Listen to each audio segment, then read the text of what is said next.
एउटा सुन्दर सानो गाउँमा अस्मिता नामकी एक गरिब तर मेहनती केटी बस्थिन्। छोरी अस्मिता, तिमी सधैँ हामीलाई सहयोग गर्छौ। आमा, म सधैँ तपाईहरुलाई साथ दिनेछु। अस्मिता छोरी, आज धेरै काम छ। तर तिमी साथमा हुँदा हामीलाई हिम्मत मिल्छ।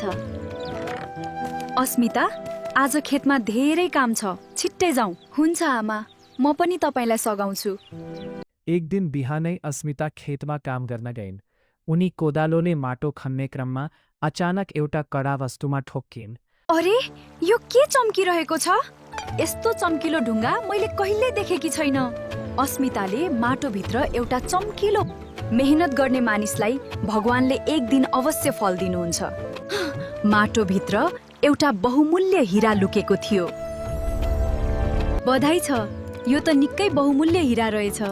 हामीले त यस्तो कुरा कहिल्यै सोचेका पनि थिएनौँ। भगवानलाई धेरै धन्यवाद। हीरा बेचेर अस्मिताको परिवारको जीवन पूर्ण रूपमा बदलियो। अब हाम्रो दुःखका दिन सकिए। धन आफ्नो लागि मात्र होइन, अरूको जीवन उज्यालो बनाउन पनि प्रयोग गर्नुपर्छ। अस्मिताले सधैँ भन्ने गर्थिन्, धनभन्दा ठुलो कुरा राम्रो मन र मेहनत हो। यदि हामी इमानदारीका साथ काम गर्छौँ भने सफलता ढिलो वा चाँडो अवश्य आउँछ।